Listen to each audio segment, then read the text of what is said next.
This is Just Nigeria. Coming up, impacting our world, children creating computer codes and robots that make life easy. Also, ideas that work. Nigerian students paint 3D zebra crossing to slow down traffic and save lives. And changing the narrative. The photographer telling the story of Nigeria in pictures. Plus, my name is Sadiq Ajibola Williams. I'm a multidisciplinary artist. Check me out. The multidisciplinary artist making a difference in the world of arts.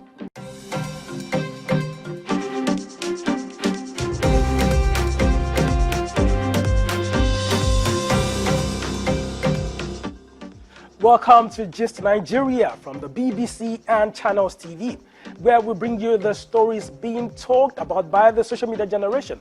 I am Wali Fakile. So let's begin with our top story this week then. Now, how old were you when you first used a computer? These children we are about to show you have had more learning than basic introduction to a desktop. They have begun solving problems for their peers and grown-ups. Just Nigeria's Damilola Odolo went to Port Harcourt to tell their story. Technology is changing how we live, from mobile phones to cars and every sphere of life. Solutions to some complex human problems are now in simple, much compact devices. While surfing the internet, I came across a group of talented kids who have invented amazing things with learning just how to code. They are called the Niger Code Kids, and I'm here in the city of Port Harcourt to meet them.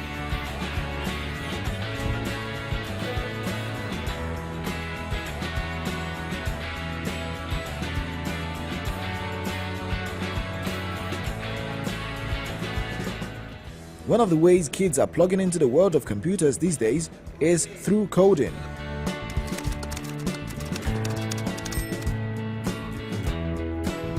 Eight-year-old Kwesi is helping kids like him solve problems. He developed an app on how to trace letters of the alphabet.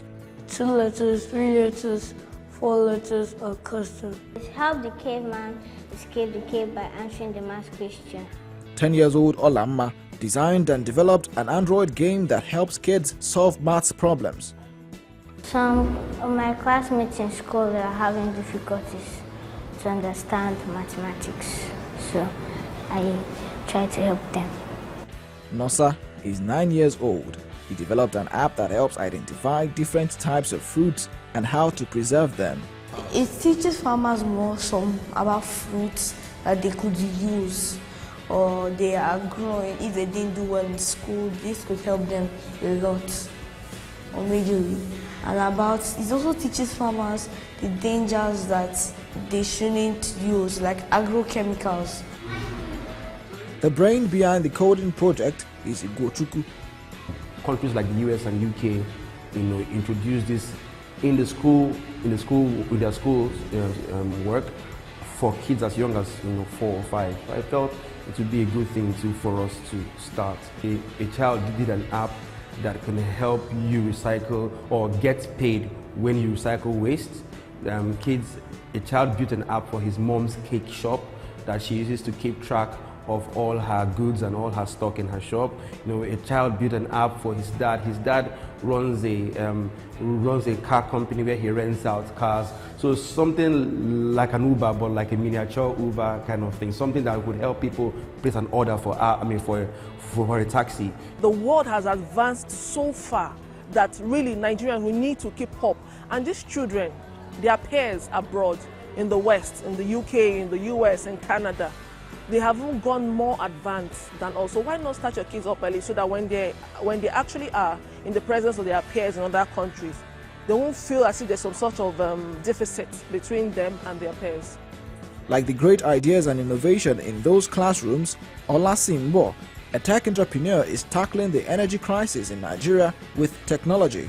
So we focus on areas where there's either no access to the national grid or there's very poor electricity, which is the case for a lot of places in Nigeria. And our focus is women, so we want to use women as the drivers of this technology in their community. So finding solutions to the energy problem that we currently have and distributing a range of clean energy products that can help solve some of our energy challenges, especially in communities. Precious owns a tech startup that provides web tools to boost people's businesses. 5-10 years ago, the term user interface designer, user experience designer was not a thing. But right now, those are new jobs that have been created and people earn a lot into it. Now, and everything we do in business, in every area of our life, as human beings, we try to save as much time as possible. Our attention span keeps reducing, and therefore, if you find solutions to any problem plaguing anyone using technology, obviously you're going to be king. Coding is fast becoming an essential part of extracurricular activities in some schools, and the fun aspect that children are already exploring is robotics.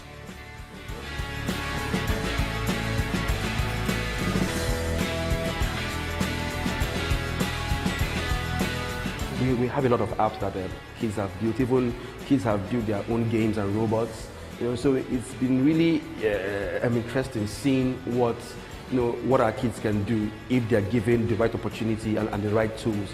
It will get to a point where certain jobs will be phased out by technology. So why not start them up early, expose them early? It will do more good than harm. I believe that it is people that are taking over people's jobs, because as more jobs become obsolete, more jobs are created because of the advance of technology.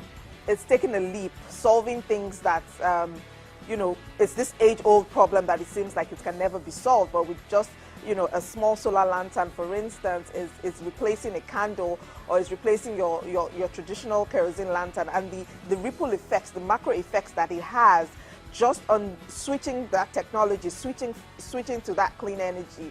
Children like these ones have gone beyond just learning how to operate a computer system, but have advanced to using the system to provide solutions to everyday challenges. With the right support, a new crop of innovators are being bred. Damilola Udrulu, Gist Nigeria.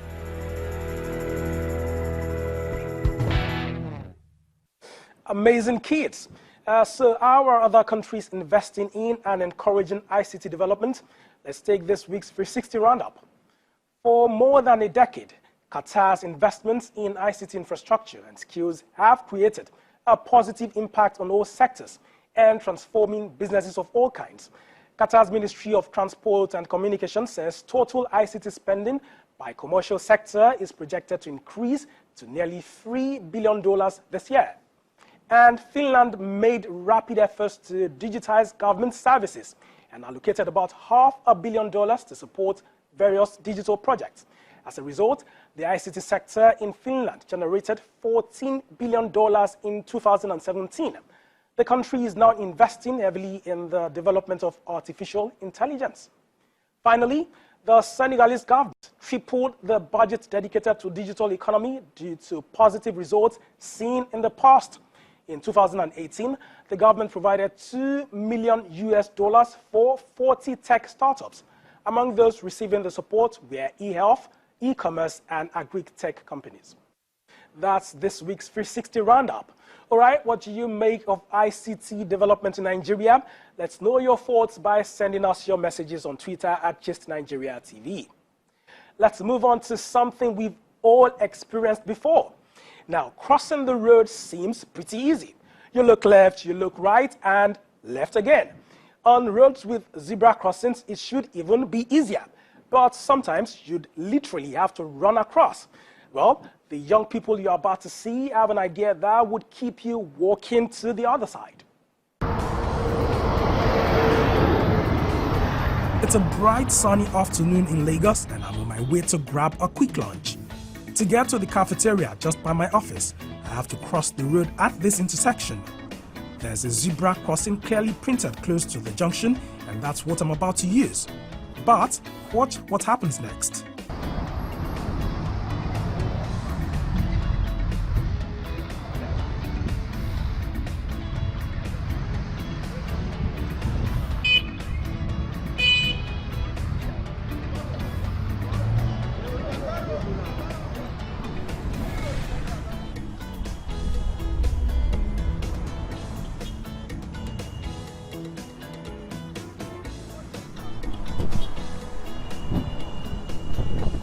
So what just transpired now is not only peculiar to this road.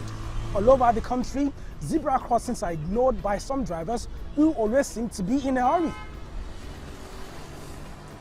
It's a challenge that becomes more worrisome when kids have to cross these roads to and from school. So, when I saw this unique 3D zebra crossing in a video shared by one of my colleagues, it blew my mind. I've come to this academy to meet the brains behind the creative solution. It's a project work by a team of students at O2 Academy, and they decided to simply use a creative solution to solve a social problem. And what they simply did was just to come up with the concept. And of course, with the help of the instructors, they were able to install it, and it was painted. And the truth is that within 24 hours, drivers were stopping, and that was phenomenal. So how does this 3D zebra crossing work or operate? It's simple. It's an optical illusion. From the driver's perspective, it looks like an obstacle, but from the pedestrian perspective, it's flat. So it's just a paint on the floor, and with a lot of precision and well put together. When you look at it from a particular distance, you actually see an obstacle. I was told the students now have a job with an advertising agency. So, my next port of call is the new office of the team leader. We decided to look into the traffic situation in Nigeria. It's everywhere. And then we took it further when somebody pretty much pointed out how Lagos especially is not pedestrian friendly, and that's when it hit us that, you know what, there really isn't that much respect for pedestrians, especially with the zebra crossing. So we thought that, you know what, this would be a good way to pretty much play up the rights of a pedestrian, because at the end of the day, pedestrians do have rights on the road as much as drivers do. Fortunately, when we released the video showing, it got massive traction, millions of retweets, millions of likes, and we got calls from Federal Road Safety Corps, that's FRSC. So we've been in talks to a lot of potential partners and government parastatals. So without revealing too much, there are one or two things in the works already. By the time the upcoming cars sees the children stop by that side, they actually stop or slow down for them to cross to school. Since the time they put the zebra crossing here, we've really experienced improvement, because people doesn't really find it so difficult to cross the road, because motorists do observe it, they do stop for people to cross. So it has really been so helpful to us here. About 21 million according to the National Population Commission in 2016. Driving around in Lagos is often described as an extreme sport for drivers and pedestrians alike. Although the rains have now washed off parts of the project, that narrative might be changing sooner than expected, with creative solutions like this and cooperation from every road user. It was fun filming that. There's more to come here on Gist Nigeria. We'll have the story of the photographer documenting the beauty of Nigeria in millions of pictures in a moment.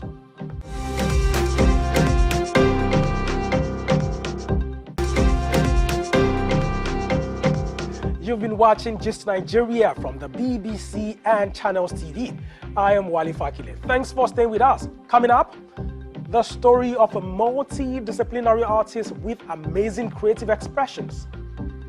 But we'll take some other stories before that. Let's meet a photographer who says he has taken over 4 million pictures of his country, Nigeria. Dayo Adedayo says he is using his craft to offer his own narrative about the country he loves. He now has his sight and lens focused on West Africa. The BBC's Grace Ekbu had a chat with him in Lagos.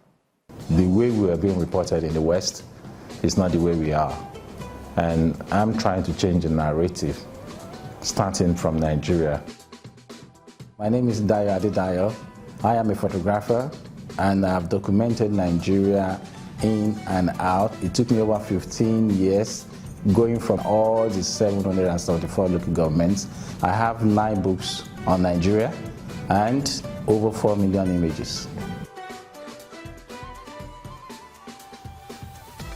I started documenting Nigeria in 2003. You Google Nigeria for images, you hardly see any fantastic images on Nigeria. And that is like someone suddenly messing and seeing people dying and not being able to make anything to read. So that's the way I felt, to say, oh, okay, let me use my God-given talent to change the narratives of my country, and that is what brought me to the documentation of Nigeria. Nigeria is about 924,000 square kilometers.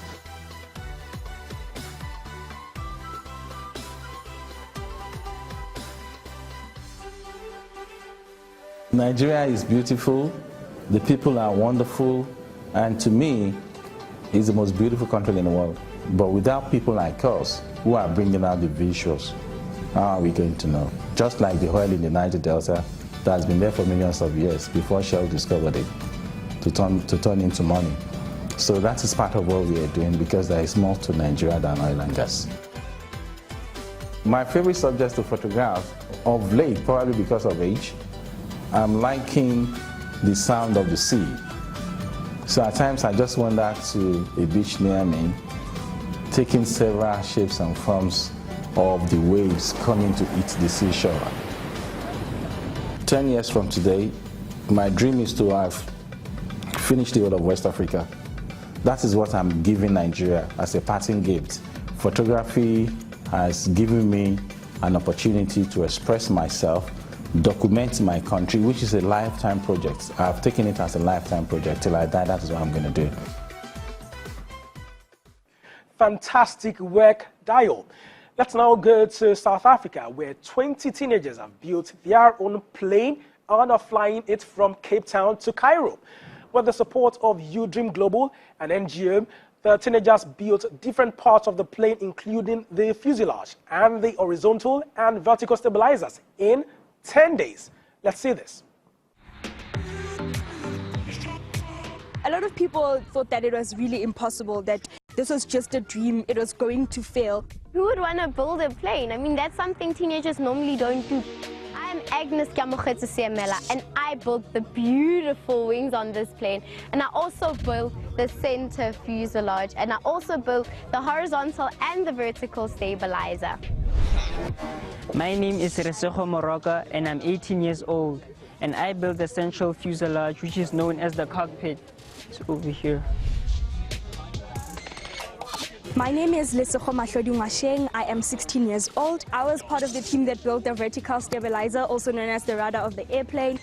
Building this airplane was not an easy task at all. It came with a lot of challenges, mostly because firstly, some of us, it was our first time holding like a pop rivet. It was the first time holding, some of the tools that we were using to build this airplane. Other challenges we faced was actually people not believing in us, but I'm glad that we got the chance to prove them wrong, because our plane is out here and it's flying, you know? It's so amazing to think that I was actually part of this plane that is going to be flown from Cape Town to Cairo. I think that this trip is actually going to make aviation history. That's actually very amazing. I'm very proud of myself and very proud of my teammates, and I feel great, and I'm excited for this Cape to Cairo trip. When I tell my family and friends that I was involved in this project, they are very proud of hearing such about me.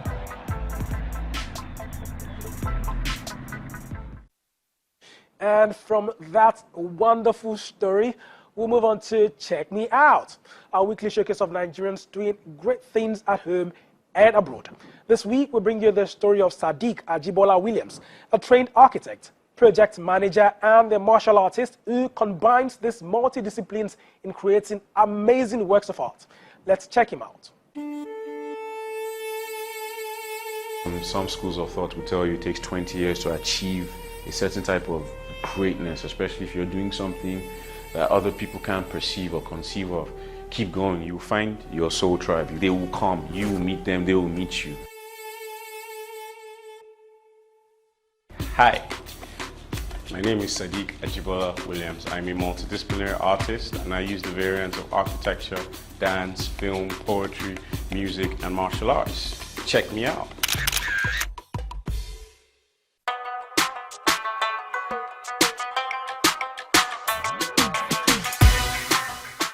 born in London, 1981, and moved back to Lagos, I think I was about 5 years old. My mom said I was pronouncing Yoruba words with an English accent, so this boy had to come back home and get culturally inclined and rooted. So when I turned 16, it was time to go to the UK for A-levels and back to London life, I guess. And that was just something that had been set in stone from when we were younger. Being a Nigerian in that environment sometimes could be tense, sometimes you want to escape and sort of like be something else or somewhere else. Well, for me, I was always proud to be Nigerian anyways. So the first degree was Bachelor of Arts, BA Hons Architecture and Design, Kingston University, Surrey-upon-Thames. A lot of people think architecture is just about drawing lines, but it's not. It's deeply, it's a layered coursework, like from theoretics to your portfolio, the work you have to do. So there's a huge amount of discipline you have to actually even be successful in architecture school.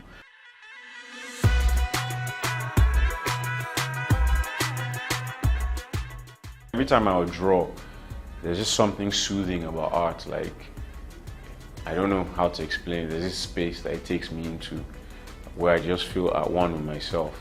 And I only get that feeling when I'm drawing, I'm dancing, or I'm doing martial arts.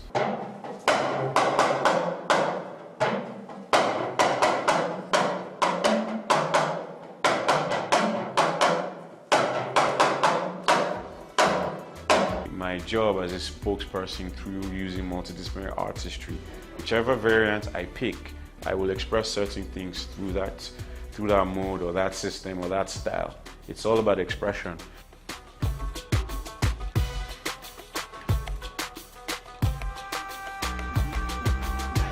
Nothing's ever wasted in the school of thought we come from. Everything is everything. Coincidentally, through going through this journey again or re-emerging as an artist or a multidisciplinary artist, I'm now moving my art, my energy back into the architecture space, oddly enough, which is very interesting for me.